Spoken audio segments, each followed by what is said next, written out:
Hmm. Good morning, good morning, good morning.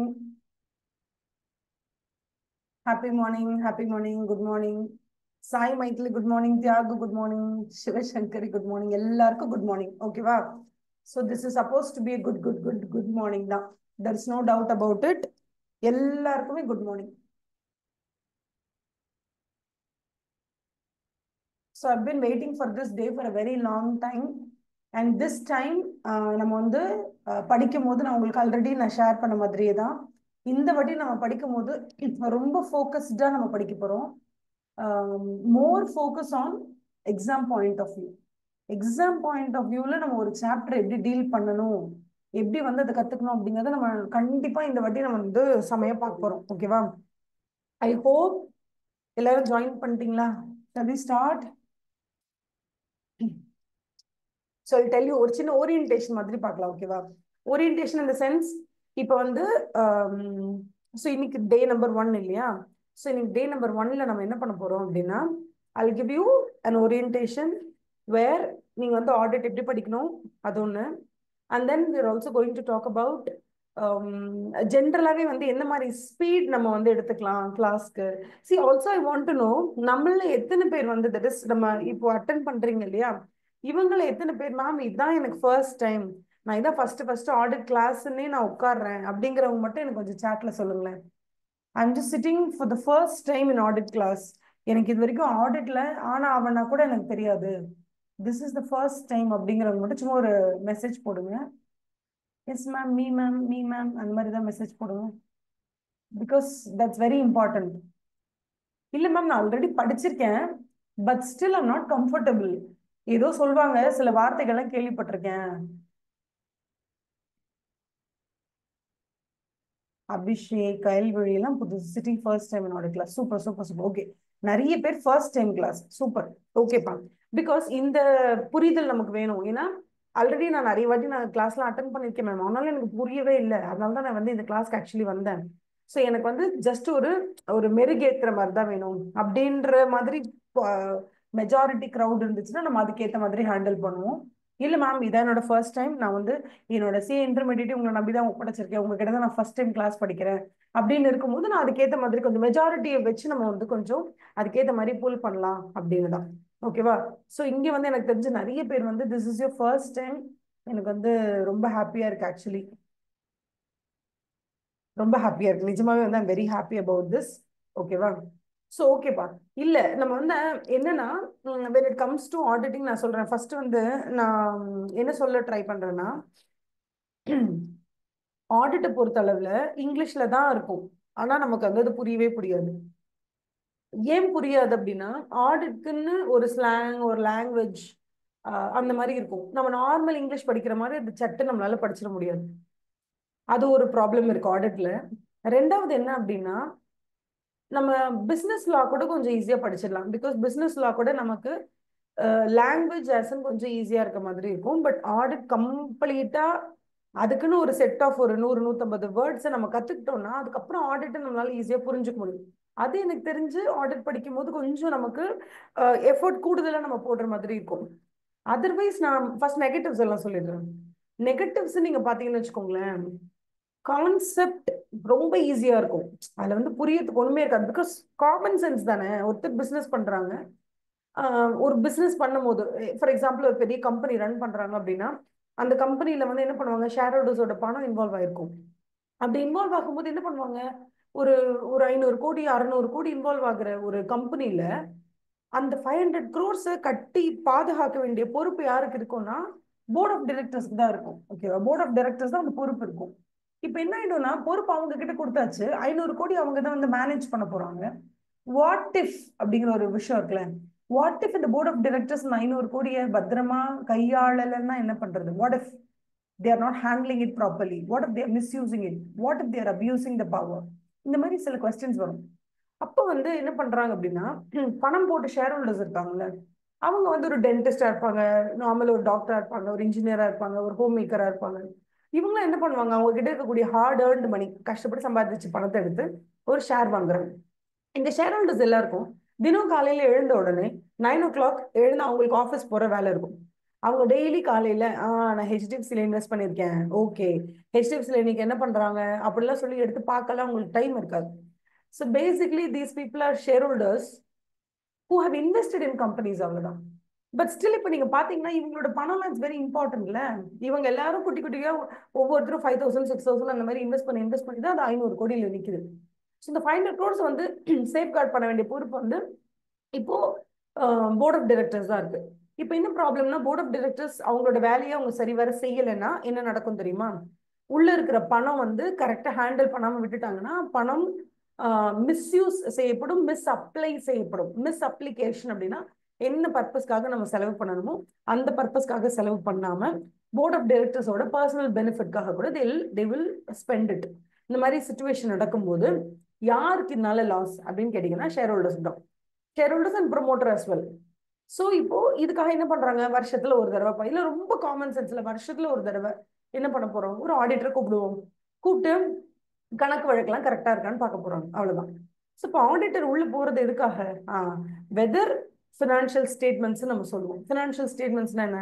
Financial ஸ்டேட்மெண்ட்ஸ்ன்றது profit and loss account, balance sheet, cash flow statement, notes to accounts அப்படின்னு இருக்கும். இல்லை உங்களுக்கு P&L நல்லா தெரியும், பேலன்ஸ் ஷீட் தெரியும், கேஷ் ஃப்ளோ ஸ்டேட்மெண்ட் நீங்க இன்டர்மீடியட்ல படிப்பீங்க. What is a cash flow statement or at least கேள்விப்பட்டிருப்பீங்க cash flow statement. Notes to accounts இருக்கும். இந்த நோட்ஸ் டு அக்கவுண்ட்ஸ்னா என்னன்னா இந்த என்டையர் பேலன்ஸ் ஷீட்ல நிறைய டிரான்சாக்ஷன்ஸ் நிறைய விஷயங்கள் இருக்கும். தட் இஸ் பேலன்ஸ் ஷீட்ல நிறைய அக்கவுண்ட் எல்லாம் இருக்கும்ல. இந்த அக்கவுண்ட்ஸை பத்தி ஃபார் எக்ஸாம்பிள் இப்போ இன்வென்ட்ரி இருக்குன்னு வச்சுக்கோங்களேன். இன்வென்ட்ரி 5 கோடின்னு போட்டிருப்பாங்க. பட் இந்த இன்வென்ட்ரியில எவ்வளவு ஒர்க் இன் ப்ராக்ரஸ் இருக்கு, எவ்வளவு ஃபினிஷ்டு குட்ஸ் இருக்கு, எவ்வளவு ரா மெட்டீரியல் இருக்கு, காஸ்டர் என்ஆர்பி விச்செவர் இஸ் லோ, சில விஷயங்களை அவங்க வந்து நமக்கு தெரியப்படுத்த ட்ரை பண்ணுவாங்க. எல்லாத்தையும் கொண்டு போய் பேலன்ஸ் ஷீட்லயே போட்டோம்னா அப்படியே கச்ச கச்ச கச்ச கச்சன்னு இருக்கும். அதனால என்ன பண்ணுவாங்க அப்படின்னு கேட்டீங்கன்னா கீழே என்ன பண்ணுவாங்க, நோட்ஸ் டு அக்கவுண்ட்ஸ் அப்படின்னு கொடுத்துட்டு கீழே நோட் நம்பர் 1 அப்படின்னு சொல்லிட்டு they'll talk about building in Adyar அப்படின்னு சொல்லிட்டு அதை பத்தி ஏதாவது சின்னதா கீழே நோட் கொடுத்துருப்பாங்க. ஸோ ஒவ்வொரு பேலன்ஸ் ஷீட்ல இருக்கிற ஒவ்வொரு விஷயமும் அவங்க டிஸ்கஸ் பண்ணணும் அப்படின்னா அந்த நோட்ஸ் டு அக்கவுண்ட்ஸ்ல தான் கொடுத்துருப்பாங்க. அதே ஒரு பெரிய புக்லெட் மாதிரி இருக்கும். அப்போ P&L, பேலன்ஸ் ஷீட்டு, அதுக்கப்புறம் கேஷ் ஃப்ளோ ஸ்டேட்மெண்ட், அதுக்கப்புறம் they're talking about notes to accounts. இது எல்லாமே சேர்ந்தது தான் ஃபினான்ஷியல் ஸ்டேட்மெண்ட்ஸ். இதை வந்து நீங்க ஃபர்ஸ்ட் புரிஞ்சுக்கணும். What is financial statement? Financial ஸ்டேட்மெண்ட்ங்கிறது P&L-ம் பேலன்ஸ் ஷீட்டும் சேர்ந்தது தான். ஸோ இப்போ நான் சொல்ல நீங்க என்ன பண்ண போறீங்கன்னா ஒரு நோட் எடுத்து அழகா எழுதிக்க போறீங்க. நம்பர் 1 நான் உங்களுக்கு சொல்லி கொடுக்குற வேர்டு வந்து ஃபினான்ஷியல் ஸ்டேட்மெண்ட். இதை மறக்கவே கூடாது, கடைசி வரைக்கும் நம்ம மறக்கவே கூடாது. இப்ப அடுத்தது மேம் இந்த ஃபினான்ஷியல் ஸ்டேட்மெண்ட்னு சொல்றோம்ல, இந்த ஃபினான்ஷியல் ஸ்டேட்மெண்ட்ங்கிறது P&L, balance sheet, cash flow statement, notes to accounts இவ்வளவு தானே? அப்போ இந்த புக்ஸ் ஆஃப் அக்கவுண்ட்ஸ் வந்து நிறைய இடத்துல நாங்க படிக்கிறோம், இல்லைன்னா அது மாதிரி இன்னும் நிறைய இடத்துல நம்ம படிக்க போறோம். இந்த புக்ஸ் ஆஃப் அக்கவுண்ட்ஸ்னா என்ன, இந்த ஃபினான்ஷியல் ஸ்டேட்மெண்ட்ஸ்னா என்ன அப்படிங்கிறது ஒரு டவுட் வரும் படிக்கும் போது. நல்லா தெரிஞ்சுக்கோங்க, புக்ஸ் ஆஃப் அக்கவுண்ட்ஸ் அப்படிங்கிறது உங்களோட ஜேர்னல், உங்களோட லெட்ஜர், உங்களோட சப்சிடரி புக்ஸ், உங்களோட ட்ரையல் பேலன்ஸ், இது எல்லாமே காமனா இதுக்கு பேர் நம்ம என்னன்னு சொல்லுவோம்னா புக்ஸ் ஆஃப் அக்கவுண்ட்ஸ் அப்படின்னு சொல்லுவோம். ஏன்னா ஒரு ஒரு டிரான்சாக்ஷன் நடக்கும்போது அப்பதான் நீங்க ஃபர்ஸ்ட் அது வந்து என்ட்ரி போடுவீங்கல்ல, அப்ப அதுக்கு பேர் என்னன்னா புக்ஸ் ஆஃப் ஒரிஜினல் என்ட்ரி. அந்த மாதிரி ஒரு ஒரு டிரான்சாக்ஷனும் நடக்க நடக்க நடக்க நீங்க அதை ரெக்கார்ட் பண்ணிட்டே வரீங்க. அந்த ரெக்கார்ட் பண்றீங்கல்ல, இது எல்லாமே புக்ஸ் ஆஃப் அக்கவுண்ட்ஸ். இந்த புக்ஸ் ஆஃப் அக்கவுண்ட்ஸ் தான் உங்களுக்கு பிரதானமா பேசிஸே.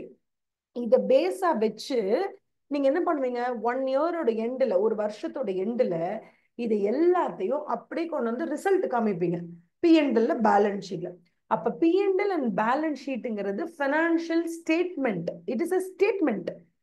நான் சொல்லுவேன் தெரியுமா, பா இது ஒரு சிக்னேச்சர் ஸ்டேட்மெண்ட் பா, இது ஒரு ஸ்டேட்மெண்ட் பா. ஸ்டேட்மெண்ட்னா என்னன்னா ஒரு பதில். What is a statement? என்ன இப்போ அவங்க என்ன ஸ்டேட்மெண்ட் கொடுத்துருக்காங்க அப்படின்னா என்ன அர்த்தம்னா அவங்க என்ன சொல்ல வராங்க, வாட் இஸ் தேர் ஸ்டேட், அவங்க என்ன நிலையில இருக்காங்க, ப்ராஃபிட்ல இருக்காங்களா லாஸ்ல இருக்காங்களா, அவங்க என்ன மாதிரி நிலைமையில இருக்காங்க, அதுதான் ஃபினான்ஷியல் ஸ்டேட்மெண்ட். அப்ப ஃபினான்ஷியல் ஸ்டேட்மெண்ட்ங்கிறது எண்டு கார்டு மாதிரி. P&L, balance sheet, cash flow statement இதோட முடிவு, இதுதான் வந்து ஃபினான்ஷியல் ஸ்டேட்மெண்ட். ஆனா புக்ஸ் ஆஃப் அக்கவுண்ட்ஸ் அப்படி இல்லை. ஒவ்வொரு டிரான்சாக்ஷனும், சேலும், பர்ச்சேஸும், ஒரு ஃபிக்ஸ்ட் அசெட் வாங்குறதும் டெப்ரிசியேஷன் போடுறதும் ஒவ்வொரு என்ட்ரியையும் நீங்க அழகா உட்காந்து ரெக்கார்ட் பண்ணிட்டே இருக்கீங்க. இந்த ரெக்கார்டிங் ப்ரொசீஜருக்கு பேர் தான் ஜேர்னலைசிங். அதை லெட்ஜருக்கு மாத்துறது. ஓகேவா? இதெல்லாம் வந்து இப்படிதான் நம்ம சொல்லுவோம். To you understand? இப்ப பேசிக்காவே நம்மளை பொறுத்த வரைக்கும், ஓகேவா, நம்மளை பொறுத்த வரைக்கும் நம்ம படிக்கும் போது ஆடிட்ல நம்ம கவனிக்க வேண்டிய விஷயம் என்னன்னா, இந்த மாதிரி சின்ன சின்ன டெக்னிக்கல் வேர்ட்ஸ். இந்த டெக்னிக்கல் வேர்ட்ஸ் எல்லாம் ஃபர்ஸ்ட் நம்ம புரிஞ்சுக்கிறோம். ப்ராபபிளி நம்ம ஆல்ரெடி கேள்விப்பட்டிருப்போம்ல, books of accounts, financial statements எல்லாம் வேர்ட்ஸ் எல்லாம் கேள்விப்பட்டிருப்போம். ஆனா பயங்கர அப்படியே கிளாரிட்டியோட, ஓகே ஃபினான்ஷியல் ஸ்டேட்மெண்ட்ஸ்னா இதுதான், புக்ஸ் ஆஃப் அக்கௌண்ட்ஸ்னா இதுதான், அந்த அளவுக்கு டெக்னிக்கல் கிளாரிட்டி நமக்கு வந்துருச்சுன்னா, அதுக்கப்புறம் நம்ம வந்து ஆடிட்டை கொஞ்சம் கொஞ்சமா நம்ம படிக்கும் போது நமக்கு இன்னுமே நல்ல புரிய வந்துடும். ஓகேவா? ஸோ இதெல்லாம் வந்து உங்களுக்கு ஆடிட் படிக்கும் போது these are the things that you have to remember. இதெல்லாம் நீங்க வந்து எதுவுமே மிஸ் பண்ணவே முடியாது, அந்த மாதிரி விஷயங்கள். ஓகேவா? ஸோ இது வந்து நம்ம வந்து இன்னைக்கு வந்து சாப்டர் நம்பர் 1 ஸ்டார்ட் பண்ண போறோம். நான் வந்து உங்களுக்கு இன்னொன்னு சொல்லிடுறேன். என்னன்னா, நம்ம இந்த சாப்டர் ஸ்டார்ட் பண்ணும்போது ஃபர்ஸ்ட் ஃபியூ டேஸ் நம்ம எப்படி எடுக்க போறோம் அப்படின்னா, கொஞ்சம் ஸ்லோவா எடுப்போம், கொஞ்சம் லைட்டா ஸ்லோவா எடுப்போம். ஏன் ஸ்லோவா எடுக்கிறோம்னா, this is your first time attending the class. இப்பதான் நீங்க முதல்ல வந்து உட்காடுறீங்கல்ல ஆடிட் படிக்கிறதுக்கு. இப்ப நான் வந்து டெய்லி ஏதாவது ஒரு ஆடிட் கிளாஸ் எடுத்துட்டே இருக்கும். அப்ப எனக்கு எப்படி இருக்கும், ஓகே இதுதானே, இதுல போய் என்ன இருக்கு, அந்த மாதிரி எனக்கு தோணும். ஆனா நான் அந்த ஸ்பீட்ல நான் பாட்டு கத்திக்கிட்டு இருந்தேன்னா, நான் பைத்தியம் மாதிரி நான் கத்திட்டே இருக்க வேண்டியதான். எனக்கு யாருக்கு நம்ம எடுக்கிறோமோ அவங்க மைண்ட்ல போய் அதை நம்ம செலுத்தணும்னா, if I want to reach the minds of students, நம்ம என்ன பண்ணணும்? அது ஃபர்ஸ்ட் டைம் நம்ம படிக்கிறோம் அப்படின்னா நமக்கு டைம் வேணும், பொறுமையா ஒவ்வொன்றா எடுத்து வைக்கணும். ஸோ இனிஷியலா பேஸ்மெண்ட் போட கொஞ்சம் டைம் ஆகும். அதுக்கப்புறம் என்ன ஆகும் தெரியுமா? உங்களுக்குமே அந்த வேர்ட்ஸ் எல்லாம் ரொம்ப கம்ஃபர்டபுள் ஆயிடும். நான் ஒவ்வொரு, ஃபார் எக்ஸாம்பிள் நான் financial statements, books of accounts அப்படின்னு எடுத்த உடனே கடன் பேச ஆரம்பிச்சேன்னா நமக்கு புரியாது. பட் ஃபர்ஸ்ட் ஃபியூ டேஸ் நம்ம என்ன பண்ண போறோம், இதான் இந்த வேர்ட், இதான் இந்த வேர்ட் அப்படின்னு சொல்லிட்டு நான் சொல்லிட்டே இருப்பேன். நீங்க நோட் பண்ணிக்கிட்டே வந்துட்டீங்கன்னா ப்ராபப்ளி ஒரு 5-6 டேஸ்ல என்ன ஆயிடும்னா, I wouldn't say we will master it, but I'm very sure that by the end of 5 or 6 days or a week, நமக்கு என்ன தெரிய வந்துடும், ஆல் தி இம்பார்ட்டன்ட் கீவேர்ட்ஸ், ஆடிட்ல பேசிக்கா நமக்கு புரிய வேண்டிய வார்த்தைகள் எல்லாம் ஓரளவுக்கு புரிய ஆரம்பிச்சிடும். புரிய ஆரம்பிச்சதுக்கு அப்புறமா நான் கான்செப்ட்ஸை பில்ட் பண்ணிக்கிட்டே போனேன்னா, உங்களுக்கு நான் நடத்தி முடிச்சதுக்கு அப்புறமா வீட்டுல உட்காந்து நம்ம அந்த புக் எடுத்து லைன் பை லைன் நம்ம படிக்கிறோம். படிக்கும் போது உங்களுக்கு புரியணும்னா நான் இந்த கீவேர்ட்ஸ் எல்லாம் உங்களுக்கு சொல்லிடணும். சொல்லலைன்னா என்ன ஆகும், நீங்க உட்காந்து படிக்கும் போது ஐயோ இந்த வேர்ட்க்கு என்ன அர்த்தம், இந்த வேர்ட்க்கு என்ன அர்த்தம், இது புரியல அது புரியல. கிளாஸ்ல நடத்தும் போது கான்செப்ட் புரிஞ்சுது, பட் புக்கை எனக்கு படிக்கும் போது புரியலன்ற மாதிரி வரும். ஓகேவா? So first 5-6 days or first 1 week வந்து நம்ம கொஞ்சம் ஸ்லோவா போகும். Slow in the sense I wouldn't say dead slow. கதை பேச போறோம், நோ கதை அட் ஆல். கதை பேசுறதுக்கு நமக்கு அம்மா அப்பா ஃப்ரெண்ட்ஸ் எல்லாம் நிறைய பேர் இருக்காங்க, அவங்களுக்குள்ள நம்ம ஜாலியா கதை பேசலாம். என்னை பொறுத்த வரைக்கும் திஸ் டைம் நம்ம என்ன தெரியுமா பிளான் பண்ணிருக்கோம், பிகாஸ் லாஸ்ட் டைம் வந்து we had 8 hours of class. ஆனா 8 hours of class full time class தான் எடுப்போம். இங்க வந்து நான் என்ன நினைக்கிறேன்னா, பர் டே 2 to 3 hours தான். அந்த 2 to 3 hours வந்து செம்ம எஃபெக்டிவா நம்ம படிக்கணும். அந்த 2 hours நீங்க கிளாஸ் அட்டன் பண்ணி என்ன படிக்கிறீங்களோ, அந்த 3 hours நம்ம கிளாஸ் அட்டன் பண்ணி என்ன படிக்கிறோமோ, அந்த knowledge per day 2 to 3 hours, அதை வந்து நீங்க மறுபடியும் வீட்ல 3 hours வந்து டைம் ஸ்பெண்ட் பண்ணி நீங்க ப்ரிப்பேர் பண்றீங்க. இப்படி நம்ம ப்ரிப்பேர் பண்ணும்போது ஈஸியா ஆடிட்ல we are going to secure how many marks? Minimum ஒரு 55 மார்க்ஸ் நம்ம வந்து எய்ம் பண்ணணும். 55 மார்க், 50ல இருந்து 60 மார்க்ன்றது நமக்கு வந்து ஷோர் ஷார்ட்டா கிடைக்கிற மாதிரி இருக்கணும் கண்டிப்பா. நம்ம ஆடிட்ல வந்து என்னால எக்ஸம்ஷன் எடுக்க முடியுமா அப்படின்னு கேட்டா கண்டிப்பா முடியும். அதுக்கு ஒண்ணு எக்ஸ்ட்ரா வேணும். என்னன்னா, நான் கிளாஸ் எடுக்கிறேன், அது என்னோட பொறுப்பு, நான் எடுத்துருவேன். நீங்க என்ன பண்ணணும்னா எஃபர்ட்டை கொஞ்சம் எக்ஸ்ட்ராடினரியா போடணும்.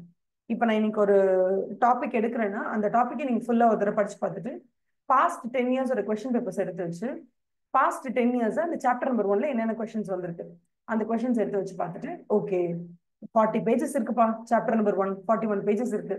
இந்த 41 பேஜஸ்ல மேம் ஃபுல்லா நடத்திட்டாங்க, இதுல இந்த ஏரியா தான் ரிப்பீட்டடா கொஸ்டின்ஸ் வந்துட்டே இருக்கு. அப்ப நம்ம என்ன பண்ண போறோம், இதெல்லாம் படிக்க போறோம் அப்படின்னு சொல்லி நீங்க என்ன பண்ணணும், அதெல்லாம் கொஸ்டின்ஸ் எல்லாம் படிச்சு அதுக்கு ஆன்சர்ஸ் எப்படி ப்ரெசென்ட் பண்ணிருக்காங்கன்னு படிச்சு படிச்சு படிச்சு படிச்சு எழுதி எழுதி பார்க்கணும். சின்ன குழந்தைக்கு சொல்ற மாதிரி தான் நான் சொல்றேன், எழுதி பார்த்தே ஆகணும். இன்னும் நான் உங்களுக்கு சொல்லட்டுமா, சிஏ எக்ஸாம் வந்து அப்படியே பெரிய பிரில்லியன்ஸ் செக் பண்ற எக்ஸாமே கிடையாது. Okay, it's not about brilliance. It is not even about whether you know the subject or not. It is all about புக்ல இருக்கிறத அப்படியே யாராலையாவது வாந்தி எடுக்க முடியும் கரெக்டா படிச்சு மனப்பாடம் பண்ணினா அவங்க கண்டிப்பா சிஏ பாஸ் பண்ணுவாங்க. ஓரளவுக்கு எனக்கு கான்செப்ட் புரியுது மேம். இந்த கொஸ்டின் கேட்டா இந்த ஆன்சர் எழுதணும் அப்படிங்கிற அளவுக்கு எனக்கு தெரிஞ்சா கூட அந்த ஆன்சரை நான் அப்படியே மக் பண்ணி வச்சிருந்தேன்னா அந்த ஆன்சரை நான் அப்படியே எழுதுனா எனக்கு மார்க் உண்டு.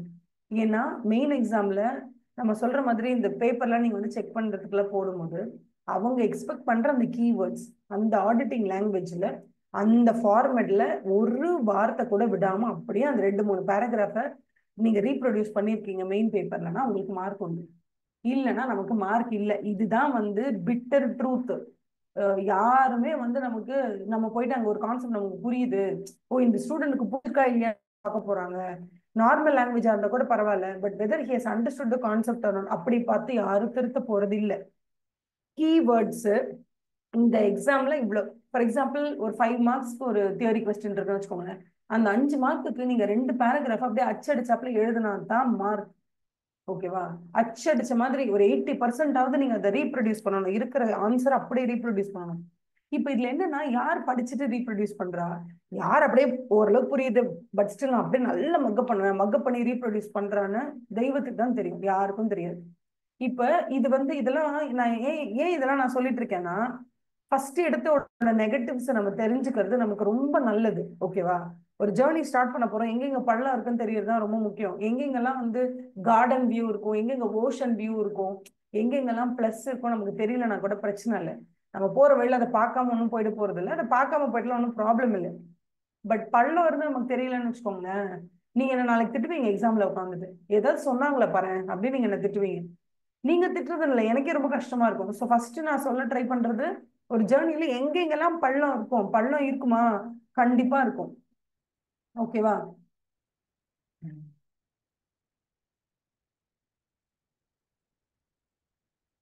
கண்டிப்பா பள்ளங்கள் இருக்கும். அந்த பள்ளத்துல ஒண்ணு ஆடிட்டோட லாங்குவேஜ், அது ரொம்ப என்டையர்லி டிஃப்ரெண்ட். அது நம்ம கொஞ்சம் கொஞ்சமா அடாப்டேஷன். அது வந்து நான் இன்னும் உங்களுக்கு வந்து புரியாது கஷ்டப்படுவீங்கலாம் சொல்லவே மாட்டேன். நான் அப்படியே உங்களுக்கு கிளாஸ் எடுக்க எடுக்க எடுக்க ஒரு பாயிண்ட்ல you will be able to understand கம்ப்ளீட்டா ஆடிட்டிங் ஸ்லாங் லாங்குவேஜ் எல்லாமே உங்களுக்கு புரிஞ்சிடும். அது நாட் அ பிக் டீல். அது நம்பர் 1. நம்பர் 2 வந்து நான் சொன்ன மாதிரி மெயின் எக்ஸாம்ல வார்த்தை மாறாம வேர்ட் டு வேர்ட் எதிர்பார்ப்பாங்க. வேர்ட் டு வேர்ட் எழுதினாதான் அந்த 5 மார்க்ஸ். நான் என்ன சொல்றேன், நம்ம கீவேர்ட்ஸ் எல்லாம் நல்லா படிச்சுட்டு ஒரு 4 தடவை ஒரு ஆன்சரை படிச்சுட்டு எழுதி பார்க்க ட்ரை பண்ணலாம். நல்லா எழுதி பார்க்கலாம். நம்மளால உங்களால் மேம் எனக்கு நல்ல மக்கிங் கெப்பாசிட்டி இருக்கு நான் மக் பண்ணுவேன்னா தெய்வமே நீங்க நல்லா மக் பண்ணிக்கோங்க. நான் சொல்லித்தரேன், கான்செப்டை நல்லா புரிஞ்சுக்கிட்டு பாஸ்ட் 10 இயர்ஸ் கொஸ்டின் பேப்பர்ல உள்ள எல்லா கொஸ்டின்ஸையும் எடுத்து நல்லா மனப்பாடம் பண்ணுங்க. கொஸ்டின் பேப்பர் மட்டும் இல்ல, இந்த revision test paper, model test paper, mark test paper நிறைய கிடக்கும். எல்லாத்தையும் எடுத்து எல்லா கொஸ்டின்ஸும் எடுத்து என்னென்ன இம்பார்ட்டன்ட் கொஸ்டின்ஸோ நானும் உங்களுக்கு எல்லாமே ஒர்க் ஷீட்ஸ் கொடுப்பேன். ஓகேவா? இப்போ ஃபார் எக்ஸாம்பிள் ஃபர்ஸ்ட் சாப்டர் முடியுதுன்னா ஃபர்ஸ்ட் சாப்டர் முடியிற அன்னைக்கு உங்களுக்கு ஒரு 10 கொஸ்டின்ஸ் நான் கொடுப்பேன். அந்த 10 கொஸ்டின்ஸை நான் எங்கேருந்து பிக் பண்ணுவேன் அப்படின்னு கேட்டீங்கன்னா அந்த 10 கொஸ்டின்ஸை பாஸ்ட் 10 இயர்ஸோட revision test paper, mark test paper, question paper, இதுல இருந்து ரொம்ப ரிப்பீட்டடான கொஸ்டின்ஸ் ரொம்ப இம்பார்ட்டன்டான டாபிக்ஸ்ன்னு அவங்க எதை கன்சிடர் பண்ணி கேள்வி கேட்டிருக்காங்களோ அது எல்லாத்தையுமே நான் உங்களுக்கு பிக் பண்ணி 10 கொஸ்டின்ஸா கொடுப்பேன். சரியா? இப்போ சாப்டர் நம்பர் 1ன்னா ரொம்ப ரிப்பீட்டடா இருக்கக்கூடிய கொஸ்டின்ஸ் எல்லாத்தையும் எடுத்து நான் கொலாச் பண்ணி உங்களுக்கு கொடுத்துருவேன், கையில ஒரு பிடிஎஃப் கொடுத்துருவேன். அந்த பிடிஎஃப் நீங்க உட்காந்து படிச்சு பாருங்க. மேம் எனக்கு ஒரு 55 to 60 மார்க்ஸ் வேணும், நான் என்ன பண்ணணும் அப்படின்னு கேட்டீங்கன்னா படிங்க, படிச்சுட்டே இருங்க. அதை ஒரு 4 வாட்டி படிங்க, 5 வாட்டி படிங்க. ஒரு தடவை பார்த்து எழுதுங்க, ஒரு தடவை பார்க்காம எழுதுங்க. இதை ட்ரை பண்ணீங்கன்னா கண்டிப்பா 55 to 60 எடுக்கலாம். மேம் நான் எக்ஸாம்ஷனும் தாண்டி ஒரு 65 70 பிளஸ்லாம் எடுக்கணும்னா ஆடிட்டை பொறுத்த வரைக்கும் நமக்கு ஒரு 5 மார்க்ஸ் கொஸ்டினுக்கு 3 to 4 மார்க்ஸ் வாங்குறது ஈஸிப்பா. பிகாஸ் நீங்க கீவேர்ட்ஸ் பார்த்து வச்சுட்டு போறீங்க, எந்த கொஸ்டினுக்கு என்ன ஆன்சர் கரெக்டாக தெரியணும், அதுல இருக்க கீவேர்ட்ஸ் தெரியணும், நல்லா ப்ரெசென்ட் பண்ணாலே 5 மார்க்ஸ்க்கு 3 மார்க்ஸ் வாங்கிடலாம். ஓகேவா? அந்த மாதிரி நம்மளால வாங்க முடியும், 3 to 4 மார்க்ஸ் வாங்கலாம். ஆனா 5 மார்க்ஸ்க்கு 5 மார்க்ஸ் வாங்கணும்னா நமக்கு என்ன ரொம்ப இம்பார்ட்டன்ட் அந்த இடத்துல அப்படியே ரீப்ரொடியூஸ் பண்ணணும். இருக்க ஆன்சர் அப்படி அப்படியே ரீப்ரொடியூஸ் பண்ணணும். ஸோ உங்களுக்கு 5 மார்க்ஸ்க்கு 3 மார்க்ஸ் வாங்குறது கம்பேரிட்டிவ்லி கொஞ்சம் ஈஸி. எக்ஸ்ட்ரா ஒரு மார்க்குமே எக்ஸ்ட்ரா 1 மார்க், தட் இஸ் 5 மார்க்ஸ்க்கு 4 மார்க்ஸ் வாங்கணும்னா இன்னும் கொஞ்சம் டிஃபிகல்ட்டி அதிகமாகும். ஏன்னா நீங்க இன்னும் நல்லா ரீப்ரொடியூஸ் பண்ணணும். அதுக்கப்புறம் 5க்கு 5 வாங்கணும்னா அப்படியே புக்ல இருக்கிறது ஒரு பாயிண்ட் விடாம அப்படியே எழுதணும். அந்த அளவுக்கு உங்களால எஃபர்ட் போட முடியும்னா நீங்க போடுங்க. எஃபர்ட்டை போட்டு நான் கான்செப்ட் சொல்லி கொடுத்துட போறேன், கீவேர்ட்ஸும் சொல்லி கொடுத்துட போறேன். ஆடிட்டை பொறுத்த வரைக்கும் 100 மார்க்ஸ்க்கு 70 பிளஸ் 80 பிளஸ் வாங்குறதோ இல்ல 100க்கு 50 பிளஸ் வாங்குறதோ உங்க கையில தான் இருக்கு. Because it is your effort. நான் சொல்லி கொடுக்குற கான்செப்டை எப்படி நீங்க உங்க மண்டைக்குள்ள ஏத்திக்க போறீங்க, எப்படி எக்ஸாம்ல போய் ப்ரெசென்ட் பண்ண போறீங்க, ஒரு வேர்டு மரம் நீங்க எப்படி பண்ண போறீங்களோ தட் இஸ் யுவர் சாமர்த்தியம் ஒன்லி. அதனால மேக் ஷுர் தட் உங்களுடைய effort matters the most this time. ஓகேவா? எனக்கு தெரிஞ்ச ஓரளவுக்கு நான் சொல்ல வேண்டியது எல்லாமே சொல்லிட்டேன். ஓகேவா? இப்போ வந்து நம்ம அப்படியே கொஞ்சம் கொஞ்சமா சப்ஜெக்ட் உள்ள போகலாம். So first this is chapter number 1. Chapter number 1 பொறுத்த அளவுல எல்லாமே பேசிக்ஸ் தான். Okay? Nature of audit, objective of audit and scope of audit. First இந்த 3 வார்த்தைக்கு என்ன மீனிங் படிச்சிடலாமா? Nature of audit. இது என்ன நேச்சர் ஆஃப் ஆடிட் அப்படின்னு கேட்டீங்கன்னா, ஒரு ஆடிட்டோட நேச்சர் என்ன? இதுல ஒரு சில விஷயங்களை நான் சொல்றேன், நோட் பண்ணிக்கோங்க. ஆடிட்டை பொறுத்த வரைக்கும்பா, இதுல நீங்க ஒன்று கவனிச்சீங்களா? எப்பவுமே ஆடிட் வந்து இயர்லி ஒன்ஸ் நடக்கும். ஓகேவா? ஒரு வருஷத்துக்கு ஒரு தடவை. அது வந்து நம்ம என்ன சொல்லுவோம்னா ஸ்டாச்சுட்டரி ஆடிட்னு சொல்லி, statutory audit R statutory, STATUTORY, statutory ஆடிட்னு நம்ம சொல்லுவோம். ஜென்ரலா வருஷத்துக்கு ஒரு தடவை நடக்கிற ஆடிட்டை ஸ்டாச்சுட்டரி ஆடிட்னு சொல்லுவோம். ஏன் இதை நம்ம இப்படி சொல்றோம் அப்படின்னு கேட்டீங்கன்னா, வருஷத்துக்கு ஒரே ஒரு தடவை நடக்குது. அதுவும் ஏன் நடக்குதுன்னா, ஏன்னா ஒரு company is formed under companies act 2013. Okay? a company is formed as per companies act 2013. So companies act 2013ல என்ன சொல்லியிருக்காங்கன்னா, ஒரு பிரைவேட் லிமிடெட் கம்பெனியோ ஒரு பப்ளிக் லிமிடெட் கம்பெனியோ இல்லை டேர்ன் ஓவர் கிராஸ் பண்ணும்போது ஒரு பப்ளிக் லிமிடெட் கம்பெனி, ஒரு லிஸ்டட் கம்பெனி, இந்த மாதிரி கம்பெனிஸ்லாம் வருஷத்துக்கு ஒரு தடவை கம்பல்சரி ஆடிட் பண்ணணும். அந்த ஆடிட்டை பண்ணக்கூடியவங்க கண்டிப்பா ஒரு குவாலிஃபைட் சார்ட்டர்ட் அக்கௌண்டன்ட்டா தான் இருக்கணும். இன்னென்ன குவாலிஃபிகேஷன்ஸ் இருந்தால் தான் ஒருத்தர் ஆடிட்டர் அப்பாயிண்ட் பண்ணணும் அப்படின்னு சொல்லி கம்பெனிஸ் ஆக்ட்ல சொல்லியிருக்காங்க. வருஷத்துக்கு ஒரு தடவை டு கண்டக்ட் ஆடிட், இதுக்குள்ள ஆடிட் ரிப்போர்ட்டை சப்மிட் பண்ணணும், ஆடிட் ரிப்போர்ட் இப்படி இருக்கணும் அப்படின்னு நிறைய லீகலா நமக்கு சொல்லப்பட்டிருக்கு. புரியுதா? அதனால வருஷத்துக்கு ஒரு தடவை நம்ம ஆடிட் பண்ணணும். இதுல ஆக்சுவலா I want you to appreciate this one thing. ஆரம்பத்துல எல்லாம் பிசினஸ் பண்ணிருப்பாங்கல்லப்பா, ரொம்ப பழைய காலத்துல பிசினஸ் பண்ணிருப்பாங்க. அப்ப என்ன பண்ணிருப்பாங்க, அவங்க பாட்டுக்கு பிசினஸ் ரா மெட்டீரியல் வாங்குவாங்க, அதை ப்ரொடியூஸ் பண்ணுவாங்க, அதை விற்பாங்க, பணம் வரும், ப்ராஃபிட் வரும், எல்லாம் ஓகே.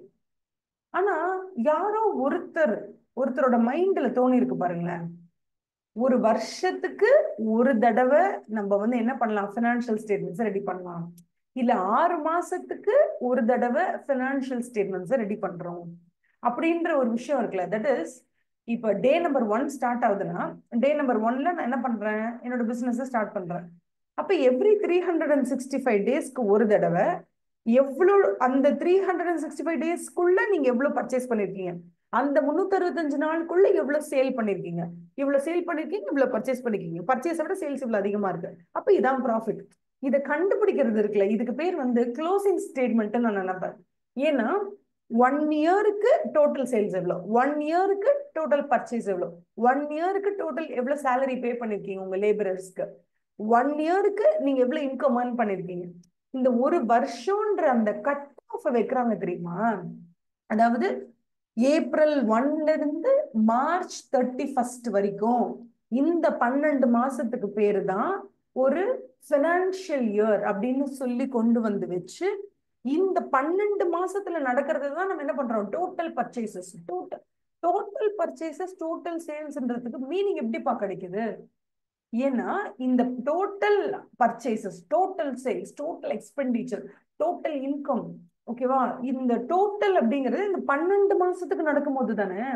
அப்ப யாரோ ஒரு பயங்கரமான மூலக்காரங்க தான் என்ன யோசிச்சிருக்காங்க, எப்ப நம்ம படுக் பிசினஸ் ஸ்டார்ட் பண்றோம், டெய்லி பர்ச்சேஸ் பண்றோம், சேல்ஸ் பண்றோம், புதுசா வந்து நிறைய வாங்கிட்டு வரோம், விற்கிறோம், விற்கிறோம், நிஜமாவே இதுல எவ்வளவு ப்ராஃபிட் வருது அப்படிங்கறத எப்ப நம்ம கண்டுபிடிக்கிறது? டெய்லி உட்காந்து கண்டுபிடிக்கலாமா?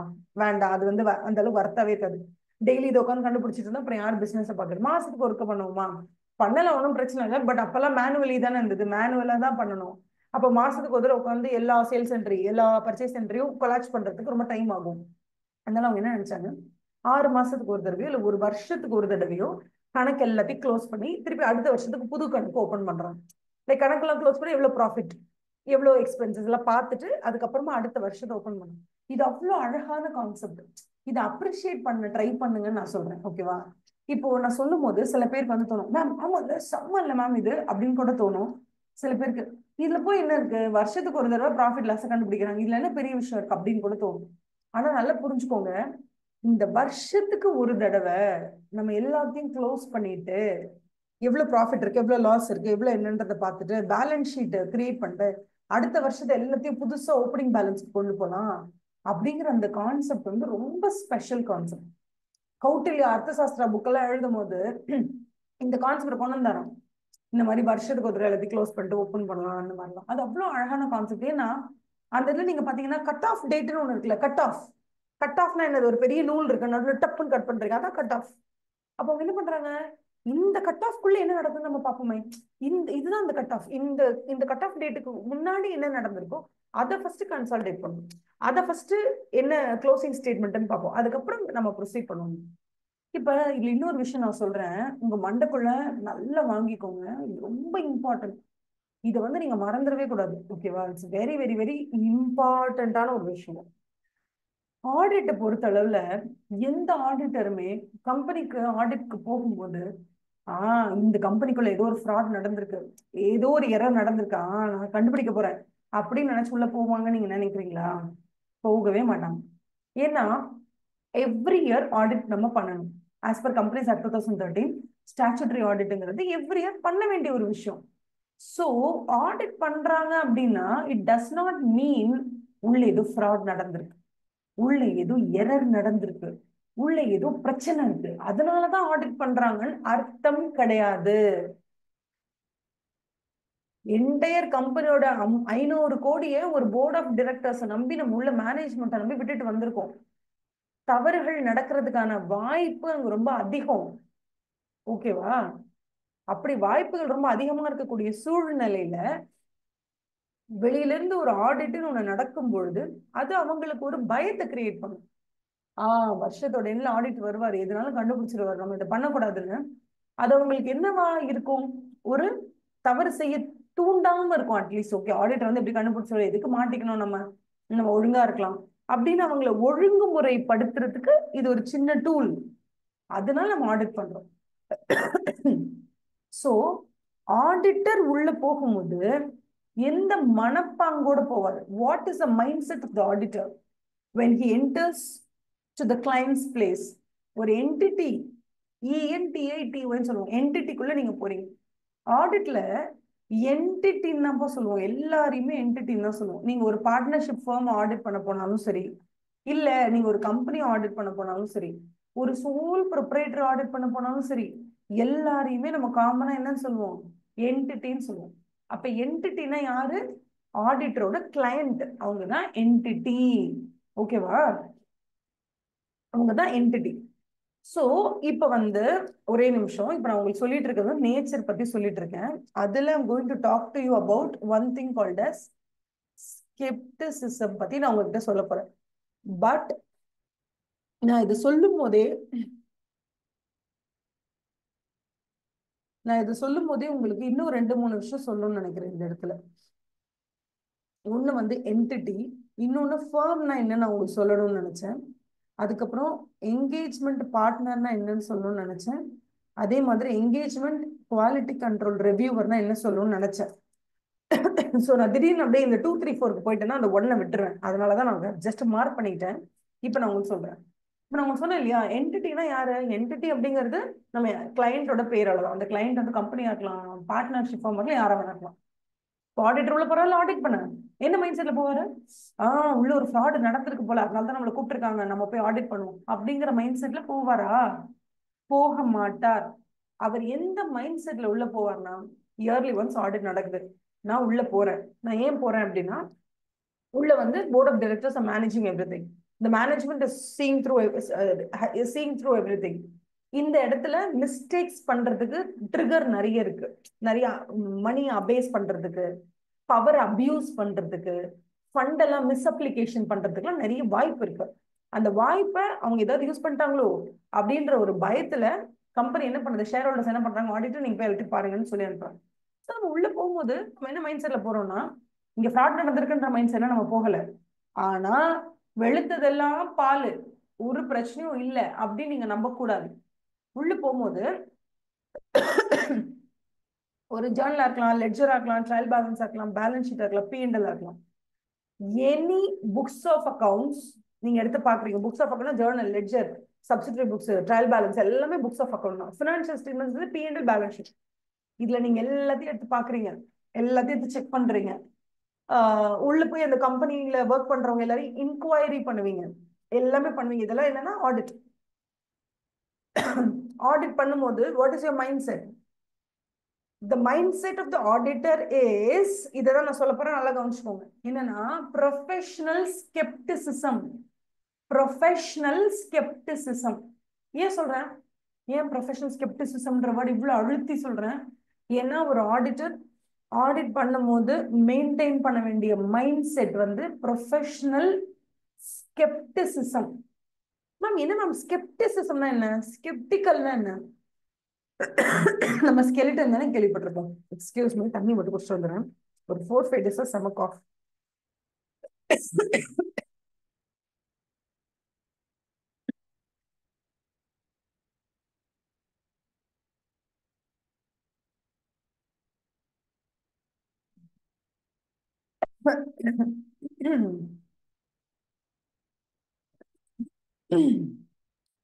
அப்பா, ஓகே. அது என்ன ஸ்கெப்டிசிசம்? ஸ்கெப்டிசிசம்னா ஆடிட்டர் உள்ள போறாரு, நம்ம கிட்ட, நம்ம தான் உள்ள போறோம் ஆடிட் பண்ண, நம்ம கிட்ட காமிக்கிறாங்க நிறைய புக்ஸ் ஆஃப் அக்கௌண்ட்ஸ் காமிக்கிறாங்க, ஜர்னல் காமிக்கிறாங்க, லெட்ஜர் காமிக்கிறாங்க, இன்வாய்சஸ் எல்லாம் காமிக்கிறாங்க, வவுச்சர் காமிக்கிறாங்க, நிறைய டாக்குமெண்ட்ஸ் காமிக்கிறாங்க, எல்லாத்தையும் நம்ம கிட்ட காமிக்கிறாங்க. காமிக்கும் போது நம்ம அதெல்லாம் பார்க்கும் போதே இவன் கண்டிப்பா ஃப்ராடு பண்ணிருப்பான் அப்படின்ற மைண்ட் செட்ல பாக்கணுமா, இல்ல இல்ல இவன் ரொம்ப நல்லவன் அப்படின்ற மைண்ட் செட்ல பாக்கணுமா அப்படின்னு கேட்டா, நீங்க பார்க்கும் போதே இவன் ரொம்ப நல்லவன், இவன் எதுவுமே தப்பு பண்ணிருக்க மாட்டான் அப்படின்னும் பார்க்க வேண்டாம். பார்க்கும் போதே இவது கண்டிப்பா இந்த ஃப்ராடு தான் இருக்கு அப்படின்னும் பார்க்க வேண்டாம். ரெண்டுத்துக்கும் இடைநிலைக்கு வாங்க, மிடில் கிரவுண்டுக்கு வாங்க. மிடில் கிரவுண்ட்னா என்னன்னா, you don't have to trust everything that the client is showing you, and you don't have to doubt everything that he is showing you. Use your professional experience, expertise, knowledge, skill, the training that you have had, put everything together in your mind and look at those documents. If there is any signs, ஏதோ ஒரு sign அங்க இருக்கு, if there is any sign of probably இங்க ஏதோ நடந்திருக்குமோ அப்படிங்கிற மாதிரி, if there is any sign of doubt உங்களுக்கு இருந்துச்சுன்னா, ப்ளீஸ் ஒர்க் ஆன் இட். உங்களுக்கு ஏதோ ஒரு டவுட் வந்துச்சுன்னா, அதுக்கப்புறம் அதுல ஏதோ மிஸ்டேக் இருக்குன்னு தோணுச்சுன்னா, அது இன்னும் dig deeper into it and see what is wrong. இல்லப்பா அதெல்லாம் எனக்கு எதுவும் இல்லை, பார்க்கும்போது எனக்கு எல்லாம் கரெக்டா தான் தோணுது, I don't think I am not suspicious of anything, அதை பார்க்கும்போது எனக்கு எதுவும் சஸ்பீஷியஸா தெரியல அப்படின்னு உங்களுக்கு ஃபீல் ஆச்சுன்னா, தென் நீங்க தாராளமா ப்ரொசீட் பண்ணலாம். அப்படின்னா என்ன, professional scepticism is a state of mind where you're not 100% அவங்க சொல்றதெல்லாம் நீங்க நம்பர் சிச்சுவேஷன்லயும் இல்ல, அட் தி சேம் டைம் இந்த பக்கம் நீங்க பாத்தீங்கன்னா அவங்க சொல்ற எல்லாத்தையும் நீங்க டவுட் பண்ற ஸ்டேட்லயும் இல்ல. you are in a state of mind where அவங்க நம்மகிட்ட காமிப்பாங்க, நம்ம எல்லாம் பார்ப்போம். if everything is okay to your mindset, then it's fine. சின்னதா உங்களுக்கு ஏதோ ஒரு இடத்துல என்ன இது ரெண்டு மேட்ச் ஆக மாட்டேங்குது, என்ன ஏதோ டவுட்டா இருக்கு அப்படின்னு, if there is any suspicion, then you have to dig deeper into it. இதுக்கு பேரு தான் skepticism. So professional skepticism அப்படிங்கிறது என்னன்னா, it is a mindset where you have to be very alert. அந்த alertness தான் இதுக்கு ஆக்சுவலான meaning. You have to be very very very very alert, on your toes, on your mark. எப்போதுமே நீங்க இருக்கணும். எந்த இடத்துல எங்க வேணாலும் மிஸ்டேக்ஸ் நடந்திருக்கலாம், அந்த மிஸ்டேக்ஸை நம்ம டக்குன்னு ஃபைண்ட் அவுட் பண்றதுக்கு வாட் இஸ் மோஸ்ட் இம்பார்ட்டன்ட்னு கேட்டீங்கன்னா அலர்ட்னஸ் தான். So this professional skepticism is most important for us. Okay, இதுதான் ரொம்ப இம்பார்ட்டன்ட். இதுக்கப்புறம் நான் உங்ககிட்ட சில விஷயங்கள் சொல்லணும்னு நினைச்சேன். இப்ப நம்ம நேச்சர் ஆஃப் ஆடிட் உங்களுக்கு சொல்லிட்டேன்னா, நேச்சர் ஆஃப் ஆடிட் என்ன, the nature of audit is just of a professional skepticism and not like an investigation. Investigation கேள்விப்பட்டிருக்கோமா, கிரைம் த்ரில்லர் ஸ்டோரிஸ்லாம் என்னன்னு கேள்விப்பட்டிருக்கோம். இந்த இன்வெஸ்டிகேஷன் எல்லாமே ஒரு கிரைம் ஸ்டோரி, கிரைம் பிளாட். அப்புறம் என்னன்னா எந்த இடத்துல இன்வெஸ்டிகேஷன் ஸ்டார்ட் பண்ணுவாங்க, சிபிஐ கிட்ட கொடுங்க இந்த இன்வெஸ்டிகேஷன் சொல்லுவாங்க. எப்ப ஒரு இடத்துல ஒரு மர்டர் நடக்குது, ஒரு இடத்துல ஒரு தெஃப்ட் நடக்குது, ஒரு இடத்துல ஒரு அசால்ட் நடக்குதுன்னா, ஒரு இடத்துல ஒரு பிளண்டர் நடந்துடும். நடந்ததுக்கு அப்புறமா இந்த இடத்துல இந்த மிஸ்டேக் நடந்துருச்சு, இந்த இடத்துல இந்த ஃப்ராட் நடந்திருக்கு, இந்த இடத்துல இந்த செயின் ஸ்நாச்சிங் நடந்திருக்கு, இன்வெஸ்டிகேஷன் ஸ்டார்ட் பண்ணுங்கன்னு சொல்லுவாங்க. ஸோ இன்வெஸ்டிகேஷன் அப்படிங்கிறது வந்து நேச்சர், அதாவது சில பேர் நினைச்சுப்பாங்க மேம் ஆடிட்னா என்ன மேம் ஒரு இன்வெஸ்டிகேஷன் தானே அப்படின்னு நினைச்சுப்பாங்க. இன்வெஸ்டிகேஷன் கிடையாது. Audit is not an investigation. Audit அப்படிங்கிறது நம்ம உள்ள போகும்போது இவன் தப்பு பண்ணிருக்கான்ற கண்ணோட்டத்துல நம்ம போக மாட்டோம். ஏன்னா not every company, not every partnership firm, not every public limited company, not every listed company is committing fraud. எல்லாரும் என்ன ஃப்ராட் பண்றதுக்குனே கம்பெனி ஸ்டார்ட் பண்றாங்க இல்ல. But happening of fraud or happening of fraudulent transaction அந்த இடத்துல நடக்கிறதுக்கு chance இருக்கானா? Chance இருக்கு. அதுக்கு நீங்க உள்ள போகும்போது எல்லாரும் குற்றவாளி மாதிரிலாம் பார்த்துட்டு போக கூடாது. பட் இன்வெஸ்டிகேஷன் அப்படி இல்ல, குற்றவாளி தான் உள்ள இருக்கவங்க, அக்யூஸ்ட் தான், எல்லாருமே அக்யூஸ்ட் தான். அங்க அந்த இடத்துல யார் உண்மையான குற்றவாளின்னு தான் கண்டுபிடிக்க போறாங்க. அப்ப இன்வெஸ்டிகேஷனை பொறுத்த வரைக்கும் audit is not an investigation. அப்ப இன்வெஸ்டிகேஷன் இன்வெஸ்டிகேஷன்றது ஒரு மர்டரோ ஒரு தெஃப்டோ இல்ல ஒரு ஃப்ராடுலன்ட் டிரான்சாக்ஷன் நடந்துச்சுன்னு தெரிஞ்சதுக்கு அப்புறமா அதை பத்தி விசாரிக்க உள்ள போறாங்க. விசாரிக்க போறவர் எப்படி உங்களை உங்களை ட்ரீட் பண்ணுவாரு? ஒரு இன்வெஸ்டிகேட்டிங் ஆஃபீஸர் உங்களை கூப்பிடுறாரு என்கொயரிக்கு, எப்படி என்கொயரி பண்ணுவாரு? நீங்களும் மிஸ்டேக்ல இன்வால்வ் ஆயிருப்பீங்களோ, நீங்களும் அந்த கிரைம்ல இன்வால்வ் ஆயிருப்பீங்களோ அப்படிங்கிற டைமென்ஷன்ல அப்படி உங்களை அக்யூஸ்ட் மாதிரி தான் ட்ரீட் பண்ணுவாரு. அப்படிதான் உங்களை என்கொயரி பண்ணுவாரு. பட் ஆடிட்டர் அப்படி கிடையாது. ஆடிட்டரை பொறுத்த வரைக்கும் when he enters into a premises to audit the financial statements, உங்ககிட்ட விஷயங்களை தெரிஞ்சுக்கிறதுக்காக தான் உங்ககிட்ட கூப்பிட்டு இன்கொயரி பண்ணுவார்.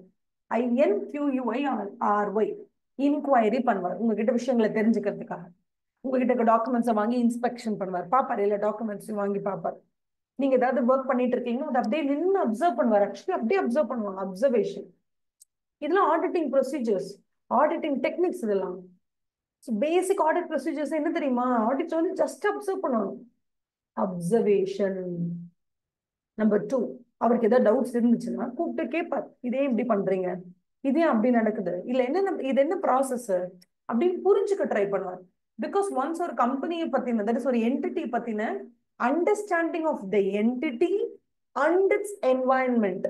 Okay, understanding of the entity and its environment or environment, அது நல்லா புரிஞ்சதுக்கு அப்புறமா நம்மளால அவங்களை நல்லா ஆடிட் பண்ண முடியும். சோ நம்மளோட ஆடிட் வந்து குவாலிட்டேட்டிவா இருக்கணும்ன்றதுக்காக ஆடிட்டர்ஸ் ஃபர்ஸ்ட் எப்போதுமே first simply they will go and observe. அப்படியே பார்ப்பாங்க. S, observation.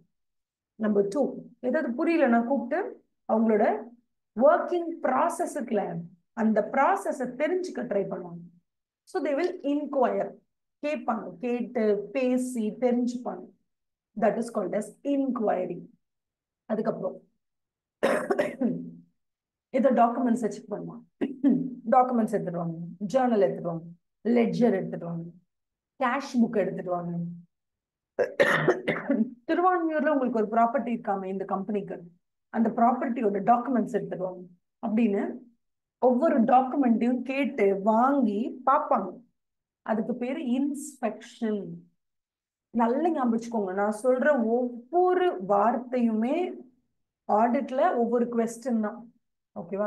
இப்ப நான் உங்ககிட்ட சொல்லிட்டு இருக்கேன், மேம் ஏன் இதெல்லாம் சொல்லிட்டு இருக்காங்க, ஏன் அப்சர்வேஷன், இன்கொயரி, இன்ஸ்பெக்ஷன் ஏன் சொல்லிட்டு இருக்காங்கன்னா, ஏன்னா these are called as assessment procedure. நம்ம படிப்போம். நான் வந்து எடுத்த உடனே உங்களை வந்து அப்படியே நிறைய வேர்ட்ஸ் சொல்லி பயமுறுத்த விரும்பல, அதனால சிம்பிளா நான் எடுத்துட்டு போறேன். அதுக்கப்புறமா நான் உங்களுக்கு சொல்லித்தரேன். இது எல்லாமே these are called as risk assessment procedure. நம்ம படிப்போம். நம்ம பொறுமையா படிக்க படிக்க எல்லாம் ஜுஜுபி மாதிரி தான் இருக்கும், ஒண்ணுமே நீங்க பயப்படாதீங்க. ஓகேவா? ஆனா எடுத்த உடனே அப்படி ரிஸ்க் அசஸ்மெண்ட் ப்ரொசீஜர், அப்படியே ஃபர்தர் ஆடிட் ப்ரொசீஜர் அப்படி இப்படின்னு சொல்லிட்டு பயமுறுத்துவாங்க. அப்படிலாம் பயப்படாதீங்க. சிம்பிள் காமன் சென்ஸ் தான் இது படிச்சிடலாம். ஓகே, நான் ஏன் இந்த 2, 3, 4 எழுதுனேன் தெரியுமா? ஏன்னா நான் ஏதாவது சொல்லிட்டு இருக்கும் போது அப்படியே வந்து நம்ம வந்து இப்போ ஃபார் எக்ஸாம்பிள் இன்கொயரி இன்ஸ்பெக்ஷன் போகும்போது இதெல்லாம் மறந்துடுவேன், ஃபார்ம் இபி QCRலாம். அதனால ஐ தாட் அதை நான் எழுதி வச்சுட்டேன்னா அது மிஸ் பண்ண மாட்டேன் உங்களுக்கு சொல்றதுக்கு. Okay okay. ஸோ நான் இப்போ சொன்னது எல்லாமே ஒரு ஆடிட்டர் ஒரு ஆடிட் பண்றதுக்குள்ள போய் யூஸ் பண்ற டெக்னிக்ஸ். அப்சர்வேஷன், அப்படியே குறுக்குன்னு பாக்குறது அப்சர்வேஷன். என்கொயரி, உள்ள இருக்கக்கூடிய பீப்புள் கிட்ட கூப்பிட்டு பேசி உங்களுக்கு என்ன இன்ஃபர்மேஷன் வேணுமோ கேட்டு தெரிஞ்சுக்கிறது, இன்கொயரி. 3வது இன்ஸ்பெக்ஷன். இன்ஸ்பெக்ஷன் அப்படிங்கிறது வந்து என்னன்னா டாக்குமெண்ட்ஸ் எல்லாத்தையும் வாங்கி வெரிஃபை பண்ணி பாக்குறது. That is called as inspection. Sometimes என்ன தெரியுமா பண்ணுவோம், அவங்க ஆட் பண்ணி வச்சிருப்பாங்க எல்லா டோட்டல் சேல்ஸ். நம்ம ஒரு தடவை கால்குலேட்டர் எடுத்து எல்லா சேல்ஸையும் டோட்டல் ஆட் பண்ணி பார்ப்போம், கரெக்டா டோட்டல் பண்ணிருக்காங்களா, இல்ல அவங்க கரெக்டான ஃபார்முலா யூஸ் பண்ணிருக்காங்களா இல்லையா அப்படின்னு பாக்குறதுக்காக நம்ம ஒரு தடவை அதை பர்ஃபார்ம் பண்ணி பார்ப்போம். அதுக்கு பேர் வந்து என்னன்னா ரீகால்குலேஷன். சொல்லுங்க, ரீகால்குலேஷன்.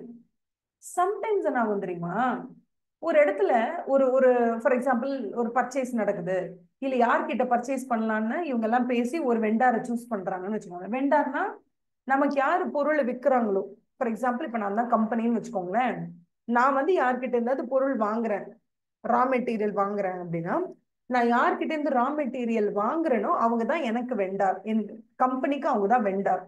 இப்போ ஆடிட்டர் உள்ள வருவாரு, வந்துட்டு இந்த வெண்டாரை நீங்க எப்படி சூஸ் பண்ணீங்க எனக்கு சொல்லுங்க, நீங்க எந்த வெண்டார், எப்படி வெண்டார் சூஸ் பண்ற ப்ரொசீஜரை எனக்கு கொஞ்சம் எக்ஸ்பிளைன் பண்ணுங்களேன் அப்படின்னு கேட்பாரு ஆடிட்டர் வந்து. இவங்க எக்ஸ்பிளைன் பண்ணுவாங்க, சார் இந்த மாதிரி மொத்தமா இத்தனை வெண்டார்ஸ் இருக்காங்க, இந்த ப்ராடக்ட்டை சப்ளை பண்றதுக்கு நாங்க எல்லா லிஸ்ட்டையும் ஃபர்ஸ்ட் வாங்கிப்போம், அப்புறம் அவங்க கிட்ட டெண்டர் கொடுப்போம், யார் வந்து லோவஸ்ட் பிரைஸ் கோட் பண்றாங்களோ அவங்க கிட்ட தான் நாங்க ரா மெட்டீரியல்ஸ் வாங்கணும்னு சொல்லி ஏதோ ஒரு ப்ரொசீஜர் சொல்லுவாங்க. ஆடிட்டருக்கு என்ன தோணும்னா, என்னதான் இவங்க வந்து அந்த ப்ராசஸ நம்ம கிட்ட எக்ஸ்பிளைன் பண்ணாலும் ஆடிட்டர் என்ன நினைப்பாரு, நம்மளே ஒரு நாள் இந்த பெஞ்ச்ல உட்காந்து இந்த வேலையை செஞ்சு பார்த்தா என்ன, ஒரு 2 மணி நேரம் அந்த பெஞ்ச்ல உட்காந்து அந்த சேர்ல உட்காந்து அந்த வேலையை செஞ்சு பார்த்தா என்ன, நம்ம செஞ்சு பார்த்தோம்னா ஒரு வெண்டாரை சூஸ் பண்ற ப்ராசஸ நம்மளே உட்கார்ந்து செஞ்சு பார்க்கும்போது எந்தெந்த இடத்துல மிஸ்டேக்ஸ் நடக்கிற கேப் இருக்குன்னு நல்லா தெரியும்ல. சரி ஃபார் எக்ஸாம்பிள், இப்ப நீங்க பாத்தீங்கன்னா குழந்தைங்களோட டீல் பண்ணும்போது எப்போதுமே முட்டி போட்டுட்டு அவங்க ஹைட்டுக்கு உட்காந்துட்டு நம்ம பேசுறது பெட்டர். ஏன்னா நம்ம வந்து ஒரு அஞ்சு அஞ்சு அடி 5.5 அடியில இருக்கோம்னு வச்சுக்கோங்களேன், குழந்தைங்களாம் ஒரு அடி 2 அடியில தான் இருப்பாங்க. இந்த 2 அடி குழந்தையோட கண் பார்வைக்கு என்ன தெரியுதோ அதோட கண் வழியா நம்மளும் அந்த உலகத்தை பார்த்து அது ஹைட்டுக்கு என்ன தெரியுதோ அதை பத்தி நம்ம பேசும்போது அதுக்கு ரொம்ப ஹாப்பியா இருக்கும். நம்ம ஹைட்ல நின்றுட்டு நமக்கு பறன் மேல இருக்கிறது கூட தெரியும், அங்க பறன்ல அது இருக்க சொன்னா குழந்தையால என்ஜாய் பண்ண முடியுமா, முடியாது. அதே மாதிரிதான் நான் சொல்ற எக்ஸாம்பிள கரெக்டா யூஸ் பண்ணுங்க. ஒரு கம்பெனில பர்ச்சேஸ் ஆபீசர் உட்கார்ந்து இருக்காரு, அவரோட சீட்ல உட்கார்ந்து அந்த ப்ராசஸ் பண்ணும்போதுதான், ஓ இந்த வெண்டாரை சூஸ் பண்றதுக்கு என்னப்பா இது இவ்வளவு ஈஸியா வச்சிருக்காங்க, யார் வேணா இல்ல மேனிபுலேட் பண்ணலாமே, யார் வேணா இல்ல மிஸ்டேக் பண்ணலாமே, யார் வேணா அவங்களுக்கு பிடிச்ச வெண்டாரத்துக்கு உள்ள போடலாமே, இது என்ன இந்த சிஸ்டம்ல இந்த ப்ரொசீஜர்ல இவ்வளவு ஓட்டைங்க இருக்கு அப்படின்னு எப்ப ஆடிட்டருக்கு தெரியும், நிஜமாவே அந்த பர்ச்சேஸ் ஆபீசரோட சீட்ல இவர் உட்கார்ந்து 2 மணி நேரம் வேலை பார்த்தாருன்னா இவருக்கு தெரியும் எங்க எங்கெல்லாம் வீக்னஸ் பாயிண்ட் இருக்கு. அதனால ஆடிட்டர் என்ன பண்ணுவார்னா, ஆல்ரெடி ஒரு சேல் டிரான்சாக்ஷன் ரெக்கார்ட் பண்ணிருக்காங்க, ஒரு பர்ச்சேஸ் டிரான்சாக்ஷன் ரெக்கார்ட் பண்ணிருக்காங்க, ஒரு வெண்டாரை சூஸ் பண்ணிருக்காங்கன்னா மறுபடியும் ஆடிட்டர் என்ன பண்ணுவாருன்னா அதே வேலையை அவர் ஒரு தடவை உட்கார்ந்து அதே சிஸ்டம்ல இன்னொரு தடவை பர்ஃபார்ம் பண்ணி பார்ப்பாரு. பர்ஃபார்ம் பண்ணி பார்க்கும்போது பர்ச்சேஸ் ஆபீசரோட கண் வழியா அந்த என்டையர் ஆபரேஷன்ஸையும் ஆடிட்டர் பார்ப்பாரு. ஓகேவா? சோ அந்த ஒர்க்குக்கு பேர் என்னன்னா ரீபர்ஃபார்மன்ஸ் பேர். ஸோ ஆடிட்டர் என்னென்னலாம் பண்ணுவாருன்னு உங்களுக்கு சொல்லி கொடுத்துருக்கேன், சொல்லுங்க பார்ப்போம். நம்பர் 1, உள்ள போயிட்டு அமைதியா இருந்து எல்லாத்தையும் கவனிப்பார், அப்சர்வேஷன். நம்பர் 2, ஏதாவது புரியலன்னா கேட்டு தெரிஞ்சுப்பார், அதுக்கு பேரு இன்கொயரி. கேட்டு தெரிஞ்சுக்கிட்டதுக்கு அப்புறம் அங்க இருக்கிற டாக்குமெண்ட்ஸ் எல்லாம் வாங்கி பார்ப்பார், அதுக்கு பேரு இன்ஸ்பெக்ஷன். அவரே உட்காந்து எல்லாத்தையும் டோட்டல் பண்ணி பார்ப்பார், அதுக்கு பேரு ரீகால்குலேஷன். அவரே உட்காந்தாங்க அந்த இடத்துல உட்காந்து எல்லாத்தையும் ஒரு தடவை நோட்டை விடுவார் எப்படி இருக்கு, அதுக்கு பேரு ரீபர்ஃபார்மன்ஸ். அந்த சீட்ல உட்காந்து அந்த பர்ச்சேஸ் ஆபீசரோட சீட்ல உட்காந்து அந்த ப்ராசஸ் ஒரு அவர் பண்ணி பார்ப்பாரு, அதுக்கு பேர் என்னது ரீபர்ஃபார்மன்ஸ். இதுக்கப்புறம் ஒண்ணு இருக்கு அனாலிட்டிக்கல் ப்ரொசீஜர்னு, நான் அப்புறமா உங்களுக்கு சொல்லி தரேன். ஃபர்ஸ்ட் டேவே எடுத்தோன்னே திணிக்கிற மாதிரி நமக்கு வேண்டாம், இதெல்லாம் சும்மா சிம்பிளா சின்ன சின்னதா இருக்கிறதுனால நான் உங்களுக்கு சொல்லியிருக்கேன். சோ இப்படிதான் இருக்கும் ஒரு ஆடிட்டோட நேச்சர் வந்து இப்படிதான் இருக்கும். உள்ள போகும்போதே நீ ஒரு அக்யூஸ்டு தெரியுமா, நீ ஒரு ஃப்ராட் தெரியுமான்னு போக மாட்டோம், ஐயோ இவர் தெய்வம் தெரியுமா அப்படின்னு போக மாட்டோம். உள்ள போகும்போது அலர்ட் மைண்டோட போவோம், ரொம்ப சவுண்ட் மைண்டோட நம்ம போவோம், எப்போதுமே அலர்ட்டா இருப்போம். உள்ள ஒரு ஃப்ராடு நடந்திருக்குன்னா அதை நம்ம அலர்ட்டா இருக்கணும் கண்டுபிடிக்கிறதுக்கு, அந்த மாதிரி நம்ம போவோம். ஸோ அதுக்கு பேர் தான் sceptical, being alert to all the weaknesses அப்படின்னு சொல்லுவோம். இதுதான் நேச்சர் ஆஃப் ஆடிட்டே, இதான். ஓகேவா? இதுல இன்னொரு விஷயம் கூட உங்களுக்கு சொல்லணும், என்னன்னா வெயிட் செகண்ட், நான் உங்களுக்கு இந்த பேஜ் ஃபர்ஸ்ட் ஷேர் பண்ணிக்கிறேன்.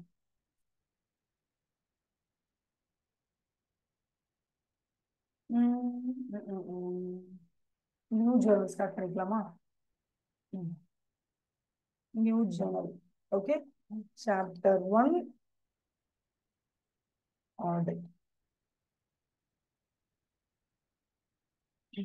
அம்மா உங்களுக்கு ஜேர்னல் நான் ஷேர் பண்றேன், தெரியுதா? ஒரு நிமிஷம் நானும் செக் பண்ணிக்கிறேன். ஓகே, ஷேர் ஆகுது. அப்படியே இதையும் சேர்த்து ஷேர் பண்ணுறேன். பண்ணோம். ஆக்சுவலா இப்ப நான் உங்களுக்கு சொன்னேன் தெரியுமா, இந்த ஆடிட்டை பொறுத்த வரைக்கும் சில விஷயங்கள் இருக்கு. என்னன்னா, நம்ம ஆடிட் பத்தி படிச்சுட்டு இருக்கோம்ல, இல்ல நீங்க சில விஷயம் ஞாபகம் வச்சுக்கோங்க. ஒரு ஆடிட் அப்படிங்கிறது, உங்களுக்கு ஏதாவது பிரேக் வேணுமா? டு யூ ஃபீல் மேம் ரொம்ப நிறைய சொல்லி கொடுத்த மாதிரி இருக்கு, எங்களுக்கு கொஞ்சம் ப்ராசஸ் பண்ண டைம் வேணும், அந்த மாதிரி ஏதாவது டைம் வேணும்னா எனக்கு வந்து சாட்ல சொல்லுங்க. மேம் ஒரு 1 minute டைம் கொடுங்களேன், நாங்க அப்படியே கொஞ்சம் ப்ராசஸ் பண்ணிட்டு வரோம், அந்த மாதிரி ஏதாவது சொல்லுங்க, நான் உடனே நிப்பாட்டிடுவேன். பிகாஸ் நான் சொல்லி கொடுக்குறது உங்க மைண்ட்ல போய் ரீச் ஆகணும், அதுதான் நமக்கு வந்து ஃபர்ஸ்ட் இம்பார்ட்டன்ட். மற்றது எல்லாமே அடுத்தது தான்.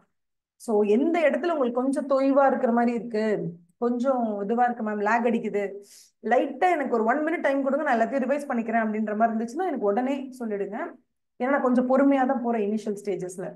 இப்போ நம்ம ஆடிட்னு சொல்றோம்ல, இந்த ஆடிட்ல நம்மளோட பர்ஸ்பெக்டிவ் வந்து ரொம்ப இம்பார்ட்டன்ட். இப்போ நான் வந்து உங்களுக்கு கிளாஸ் எடுக்கும்போது ஆடிட்னா ஒரு சில விஷயங்கள்லாம் எனக்கு புரியுது இல்ல, புரிஞ்சதுனால தான் நான் உங்ககிட்ட வந்து சொல்றேன். அதே மாதிரி ஆடிட்டை நீங்க படிக்கும் பொழுதும் ஒரு ஆடிட்னா இதான்ப்பா அப்படின்னு உங்களுக்கு ஒரு பர்ஸ்பெக்டிவ் இருக்கணும். அந்த பர்ஸ்பெக்டிவ் தான் இப்ப நம்ம ஃபார்ம் பண்ண போறோம். என்ன ஃபார்மேஷன் அப்படின்னா, ஆடிட்டுங்கிறது வந்து 365 நாள் ஒரு கம்பெனி அதோட பிசினஸ் நடத்துது. அது ஒரு காட்டன் மில்லா இருக்கலாம், டெலிகம்யூனிகேஷன் கம்பெனியா இருக்கலாம், ஒரு பாராசிட்டமால உற்பத்தி பண்ற கம்பெனியா இருக்கலாம், அது எந்த கம்பெனியா வேணா இருந்துட்டு போட்டோம்ப்பா. ஏன் ஒரு ஹோட்டல் சர்வீஸ், ரெஸ்டாரண்ட், அது மாதிரி கூட கம்பெனியா இருந்துட்டு போட்டோம். அதை பத்தி நம்ம இங்க டிஸ்கஸ் பண்ணல. நம்ம டிஸ்கஸ் பண்றது என்ன, 365 நாள் அந்த கம்பெனி தினம் ஆக்டிவா ஒரு 8 to 10 மணி நேரம் வேலை பார்க்கறாங்க. ஒரு நாளைக்கு ஒரு 500 டிரான்சாக்ஷன்ஸ் நடக்குது. இது எல்லாத்தையுமே செக் பண்றதுக்காக ஆடிட்டர் அந்த வருஷத்தோட எண்டுல போறார். அதாவது மார்ச் 31க்கு அப்புறம் தான் உள்ள போறார். உள்ள போற அவர் எத்தனை நாட்களுக்குள்ள ஆடிட்ட முடிச்சுட்டு வெளியில வரணும் தெரியுமா? ஆவரேஜா 40 days. ஆவரேஜா 40 daysக்குள்ள அவர் ஆடிட்டை முடிச்சுட்டு வெளில வரணும். Or 30 to 35 days sometimes. 30 days probably. சில இடத்துல 20 daysல ஆடிட் முடிக்கணும். அந்த மாதிரி ரொம்ப ப்ரெஷர் இருக்கிற டைமும் இருக்கு. இப்ப நீங்க யோசிச்சு பாருங்களேன், ஒரு வருஷம் ஒரு கம்பெனி ரன் ஆகுது. இப்ப ஜியோலாம் எடுத்துக்கோங்க, இல்ல மஹிந்திரா அண்ட் மஹிந்திரா எடுத்துக்கோங்க, இல்ல கிளப் மஹிந்திரா, பெரிய பெரிய கம்பெனிஸ் எடுத்துக்கோங்க. இந்த மாதிரி பெரிய பெரிய கம்பெனிஸ்லாம் ஒரு நாளைக்கு எத்தனை கார் சேல் பண்ணுவாங்க? ப்ராபப்ளி ஒரு 50,000 கார் சேல் பண்றாங்கன்னு வச்சுக்கோங்களேன். ஆர் இல்ல ஒரு 10,000 கார் வந்து சேல் பண்றாங்கன்னு வச்சுக்கோங்க. ஒரு வருஷத்துக்கு எவ்வளவு சேல்ஸ் நடக்கும், எவ்வளவு purchase of spares and components பண்ணுவாங்க. அந்த 1 yearல நடக்கக்கூடிய அத்தனையும் நம்ம எத்தனை நாள்ல போய் செக் பண்ணணுமா? 30 நாள்ல. யோசிச்சு பாருங்க, 365 நாள்ல நடக்கிறத நம்ம ஒரு 36 நாள்ல செக் பண்ணணும் ஆவரேஜா. எப்படி முடியும்? Don't you think it is very difficult? அப்ப ஆடிட்டை பொறுத்த வரைக்கும் ஒரு விஷயத்த நீங்க ஞாபகம் வச்சுக்கோங்க, உங்களால 100% எல்லா சேல்ஸ் டிரான்சாக்ஷன், எல்லா பர்ச்சேஸ் டிரான்சாக்ஷன், இல்ல எல்லா டிரான்சாக்ஷன்ஸையும் எடுத்து செக் பண்ண முடியுமான்னு கேட்டா முடியாது. ஏன்னா ஒரு வருஷம் அவங்க ஃபுல்லா பர்ஃபார்ம் பண்றாங்க.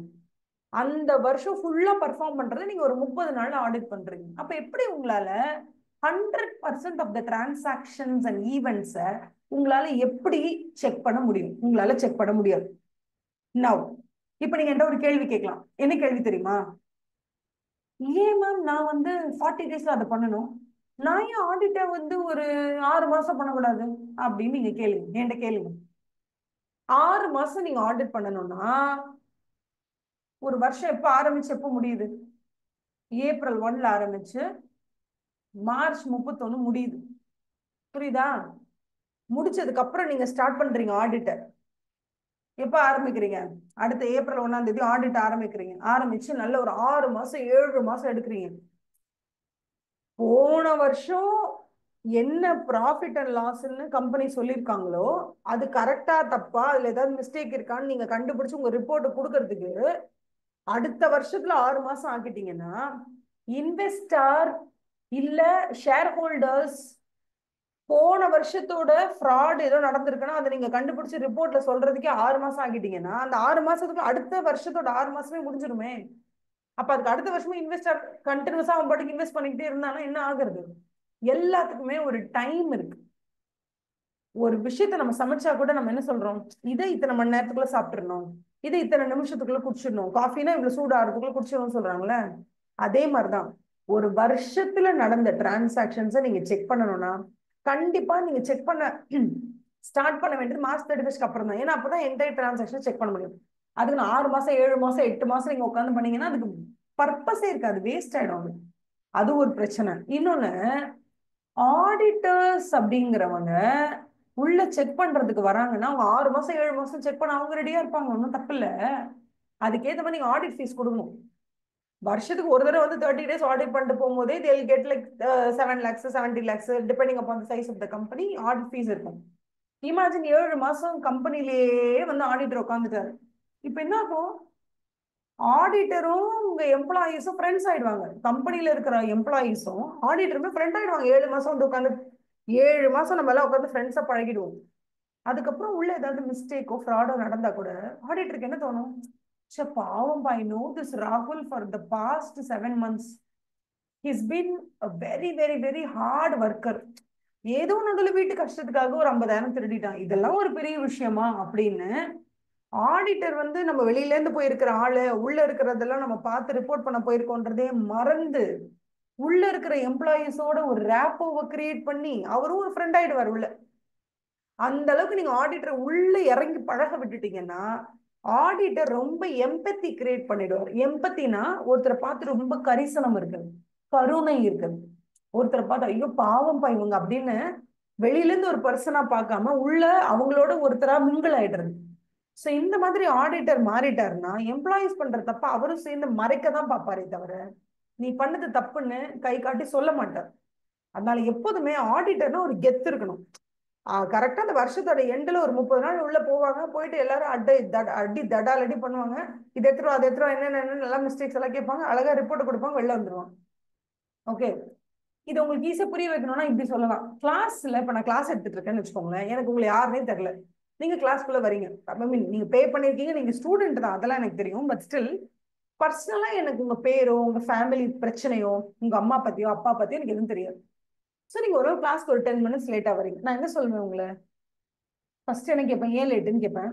வை யூ கமிங் லேட் அது சொல்லிட்டு 4 திட்டிட்டு வந்து உட்காருங்க அப்படி சொல்லிட்டு விட்டுருவேன். கரெக்டா? இப்ப இதுவே உங்களை பத்தி எனக்கு ஃபுல்லா தெரியும். உங்க வீட்டுல அன்னைக்கு காலைல அப்பாவுக்கும் அம்மாவுக்கும் சண்டை, இல்ல ஏதோ ஒரு பிரச்சனை உங்க வீட்டுல, அந்த பிரச்சனையினாலதான் நீங்க கிளாஸ்க்கு லேட்டா வரீங்க. நீங்க எனக்கு ரொம்ப க்ளோஸ், காலைல உங்க வீட்டுல பிரச்சனை ஸ்டார்ட் பண்ணும்போது எனக்கு ஃபோன் அடிச்சிட்டீங்க, ஃபோன் பண்ணி மேம் இது மாதிரி மேம் எங்க வீட்டுல ஒரே அம்மா அப்பா சண்டை போட்டே இருக்காங்க மேம் அப்படி சொல்றீங்க. அம்மா அப்பா சண்டையோ இல்லை ஏதோ ஒரு பிரச்சனை வீட்டுல, அந்த பிரச்சனை சொல்றீங்க, இல்ல அப்பாவுக்கு வந்து ரொம்ப ஃபினான்ஷியல் இஷ்யூவா இருக்கு மேம் அதுன்னு ஏதோ புலம்புறீங்க. புலம்பிட்டு ஆஃபீஸ்ல வீட்டுல இருந்து கிளம்ப லேட் ஆயிடுச்சு. அன்னைக்குன்னு பார்த்து நீங்க ஆட்டோக்கு பைசா எடுத்துட்டு வரல கையில, அதுவும் எனக்கு தெரியும். வந்து நிக்கிறீங்க, பஸ்ஸும் வரல, லேட்டா கிளாஸ்க்கு வரீங்க, நான் உங்ககிட்ட என்ன கேட்க முடியும்? Can I ask you something? எதுவுமே என்னால கேட்க முடியாது. என்ன போ வந்து உட்கார் அவ்வளவுதான் சொல்ல முடியும். அதை தவிர என்னால எதுவும் சொல்ல முடியாது. அதே நிலைமை தான் ஆடிட் இருக்கும். உள்ள போயிட்டு எம்ப்ளாயிஸை பத்தி தெரிஞ்சுக்கிட்டு அவங்க பேரண்ட்ஸை பத்தி தெரிஞ்சுக்கிட்டு அவங்க ஃபேமிலியை பத்தி தெரிஞ்சுக்கிட்டு நீங்க உங்க ஃபேமிலி ஃப்ரெண்ட் மாதிரி ஆயிட்டீங்கன்னா you will never be able to question their mistakes. பண்ண முடியாது. அதனால எப்போதுமே ஆடிட்டருக்கு ரொம்ப ரொம்ப ரொம்ப முக்கியமான ஒரு விஷயம் என்ன தெரியுமா? ஆடிட்டர் ஷுட் அண்டர்ஸ்டாண்ட் யாருக்காக நீங்க உள்ள போயிருக்கீங்க, who appointed you, உங்களை யார் உள்ள அமிச்சது, எதுக்காக நீங்க அந்த கிளைண்ட் பிளேஸ்க்கு போயிருக்கீங்க. ஷேர் ஹோல்டர்ஸ் அமைச்சிருக்காங்க உங்களை. யார் அமைச்சிருக்கா? ஷேர் ஹோல்டர்ஸ் உங்களை உள்ள அமைச்சிருக்காங்க அந்த கம்பெனிக்குள்ள. எதுக்காக? ஐயோ நாங்க நிறைய பேர் வந்து நாங்க ஷேர்ஸ் வாங்கியிருக்கோம் இந்த கம்பெனில, இந்த கம்பெனி எப்படி ரன் பண்றாங்க என்னன்றது எங்களுக்கு தெரியல, நீங்க கொஞ்சம் போயிட்டு ஆடிட் பண்ணிட்டு எங்களுக்கு ஒரு ரிப்போர்ட் கொடுத்தீங்கன்னா வில் பி வெரி ஹாப்பி அப்படின்னு சொல்லி உங்களை ஒரு ஜெனரல் மீட்டிங்ல, ஓகேவா, நீங்க படிச்சிருப்பீங்கல்ல ஃபவுண்டேஷன்ல லால படிச்சிருப்பீங்க ஆனுவல் ஜெனரல் மீட்டிங்லாம், ஆனுவல் வருஷத்துல ஒரு தடவை கம்பெனியோட ஷேர் ஹோல்டர்ஸ் எல்லாம் மீட் பண்ற இடம் அது, மீட்டிங், அது general meeting, annual general meeting. அந்த ஆனுவல் ஜெனரல் மீட்டிங்ல எல்லா ஷேர் ஹோல்டர்ஸும் சேர்ந்து உங்களை அப்பாயிண்ட் பண்ணுவாங்க. நீங்க தான் auditor. You will be appointed at the general meeting. Share holders will appoint you. புரியுதா? அப்படி நீங்க அப்பாயிண்ட் பண்ணப்படும் போது ஆடிட்டர் எங்க போய் வேலை பார்க்கணும்? ஆனா கம்பெனிக்கு போய் தான் வேலை பார்க்கணும். பிகாஸ் கம்பெனில தான் எம்ப்ளாயிஸ் இருப்பாங்க, அங்கதான் டாக்குமெண்ட்ஸ் இருக்கும், அங்கதான் டிரான்சாக்ஷன்ஸ் அண்ட் ஈவெண்ட்ஸ் நடந்திருக்கும், அங்கதான் அதோட ரெக்கார்ட்ஸ் எல்லாம் மெயின்டைன் பண்ணுவாங்க. ஸோ ஆடிட்டர் எங்க போய் ஒர்க் பண்ணணும்? கம்பெனில போய் ஒர்க் பண்ணணும். அப்பாயிண்ட் பண்றது யார்? Who appoints the auditor? Shareholders தான் appoints the auditor. Shareholders appoint the auditor in the general meeting, and auditor does his work of audit at the company. அந்த கம்பெனிங்கிறது தான் நான் என்ன சொல்லியிருக்கேன், எப்போதுமே இனிமேல் கம்பெனி நம்ம சொல்லக்கூடாது, என்டிட்டியில போயிட்டு அவர் ஒர்க் பண்ணுவார், அவர் ஆடிட் பண்ணுவார். இப்ப நல்லா ஞாபகம், ஒரு ஆடிட்டர் யாருக்கு உண்மையா இருக்கணும்? ஷேர் ஹோல்டர்ஸ்க்கு உண்மையா இருக்கணும். He has to work on behalf of shareholders in the entity. அதை விட்டுட்டு என்டிட்டிக்குள்ள போய் உட்காந்துக்கிட்டு அங்க இருக்கக்கூடிய எம்ப்ளாயிஸ் எல்லாருக்கும் ஃப்ரெண்டு பிடிச்சிக்கிட்டு ஒரு 7-8 மாசம் கம்பெனிக்குள்ளேயே உட்காந்து ஆடிட் பண்றேன்னு உட்காந்துக்கிட்டு அங்க அப்படியே ஃப்ரெண்டு சர்க்கிள் இன்க்ரீஸ் பண்ணிட்டு அந்த மாதிரி இருந்தாங்கன்னா ஆடிட்டர் யார் மேல அதிக கருணையை காமிக்க ஆரம்பிச்சிருவாங்க? எம்ப்ளாயிஸ் மேலையும். எம்ப்ளாயிஸ் மேல அதிக கருணை வந்துடும், எம்பத்தி வந்துடும். அதுக்கப்புறம் ஆபீசர்ஸ் சொல்லுவோம் சில பேர். ஆபீசர்ஸ் யாருன்னா chief executive officer, chief operations officer, chief sales officer, அப்படி நிறைய ஆபீசர் இருப்பாங்க. ஆபீசர்னா யாரா வேலை செய்ய மாட்டாங்க, வேலை செய்யறவங்கள மேல் பார்வையிடுவாங்க. That is called officer. எம்ப்ளாயீஸ்ன்றவங்க மாச சம்பளம் வாங்குறவங்க, உழைப்பாங்க, அவங்கள those people are called as employees. Officers இவங்க எல்லாருக்கூடயும் நீங்க ஃப்ரெண்ட் ஆயிட்டீங்கன்னா அப்ப ஷேர் ஹோல்டர்ஸுடைய பெனிஃபிட்டை யாரு கருத்துல கொள்ளுவாங்க? Nobody will take care. அதனால ஆடிட்டர் எப்பொழுதுமே எப்படி இருக்கணும்னா அப்படி கன்னா இருக்கணும், இண்டிபெண்டா இருக்கணும். யாருக்கும் நான் பயப்பட மாட்டேன், யார் என்ன கன்வின்ஸ் பண்ண ட்ரை பண்ணாலும் நான் கன்வின்ஸ்லாம் ஆக மாட்டேன். நான் நேரா போவேன், புக்ஸ் ஆஃப் அக்கௌண்ட்ஸ் எடுப்பேன், பார்ப்பேன், எப்படி இருக்குன்னு சொல்லிட்டு நான் வெளில வந்துட்டே இருப்பேன். எனக்கு எம்ப்ளாயிஸ் யாரு என்ன இது அதை பத்தியும் கவலை கிடையாது, எதை பத்தியும் கவலை கிடையாது. Nobody can bother me. I will be an independent person. அப்பதான் ஷேர் ஹோல்டர்ஸினுடைய நன்மைக்காக நான் உள்ள போய் என்ன நடக்குதோ அதை பார்ஷியாலிட்டியே இல்லாம கரெக்டா பார்த்து ஒரு ரிப்போர்ட்டை கொடுக்க முடியும் அப்படின்னு இருப்பாங்க. ஸோ ஆடிட்டருக்கு ஃபர்ஸ்ட் அதுவும் ஸ்டாச்சுட்டரி ஆடிட்டருக்குலாம் ஃபர்ஸ்ட் தேவைப்படுற குவாலிட்டி என்ன தெரியுமா? Independence. I am a third party. I am not உங்க என்டிட்டியில நான் ஒரு ஆள்லாம் கிடையாது, நான் தேர்ட் பார்ட்டி. நான் வெளியில இருந்து வந்திருக்கேன், நான் கேட்கிற டாக்குமெண்ட்ஸ் எல்லாம் கொடு, நான் கேட்கறதுக்கெல்லாம் பதில சொல்லு, நான் அப்சர்வ் பண்ணுவேன், நான் இன்கொயரி பண்ணுவேன், நான் இன்ஸ்பெக்ஷன் பண்ணுவேன், நான் ரீகால்குலேஷன் பண்ணுவேன், ரீபர்ஃபார்மன்ஸ் பண்ணுவேன், இன்னும் பல ப்ரொசீஜரை நான் பண்ணுவேன். இதெல்லாம் பண்ணிட்டு உங்களோட புக்ஸ் ஆஃப் அக்கௌண்ட்ஸும் ஃபினான்ஷியல் ஸ்டேட்மெண்ட்ஸும் எந்த அளவுக்கு ட்ரூவா இருக்குங்கிறத நான் பார்ப்பேன். பார்த்துட்டு நான் அதுக்கு ஒரு ரிப்போர்ட் கொடுப்பேன், இதுதான் என் வேலை அப்படின்னு அவ்வளவு தீர்க்கமா இருப்பாங்க. அதுக்கு பேரு தான் இண்டிபெண்டன்ட் ஆடிட்டர்னு சொல்லுவோம். an auditor has to be independent. அது ரொம்ப இம்பார்ட்டன்டான ஒரு விஷயம். சரியா? இது உங்களுக்கு ரொம்ப முக்கியம். இதுக்கப்புறம் நான் இன்னும் சில கான்செப்ட்ஸ் சொல்ல போறேன். ஓகேவா? நடுவில் நீங்க வேணும்னா சும்மா ஒரு 2 minutes நீங்க ஜஸ்ட் அப்படியே ஒரு சின்ன பிரேக் மாதிரி எடுத்துக்கோங்க. ஏன்னா இப்போ இவ்வளவு நேரம் சொல்லி கொடுத்தாங்க, என்னென்ன சொல்லி கொடுத்தாங்க, என்ன இது, கொஞ்சம் அப்படியே அசை போட்டுக்கிட்டே வாங்க, அப்படியே லைட்டா ரிவைஸ் மாதிரி பண்ணிக்கோங்க. 2 minutesல மறுபடியும் உங்களுக்கு எல்லாமே நான் ஸ்டார்ட் பண்ணி சொல்றேன். ஓகேவா? ஸோ தட் நமக்கு தெரியும் வேர் டு வி ஸ்டார்ட், வேர் நம்ம என்ன ரிவிஷன் எல்லாமே நமக்கு தெரியும். சும்மா ஒரு 2 minutes டைம் எடுத்து ரிவைஸ் பண்ணிப்போம்.